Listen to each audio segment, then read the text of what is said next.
שבת, אסור, שבת. אסור.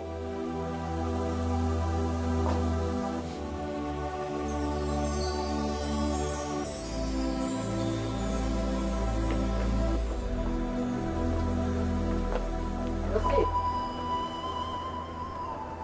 מה קרה לך? מה נבלת? לא, הפלת את עצמי, עכשיו כולם יודעים. האמת היא שהראש ישיבה כבר ידע את זה בהתחלה.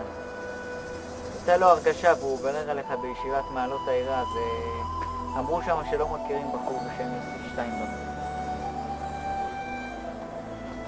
אבל הוא אמר שאתה בחור טוב.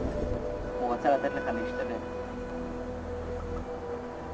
מה, כולם יודעים, אה? לא, לא כולם יודעים. מי שצריך לדעת יודע.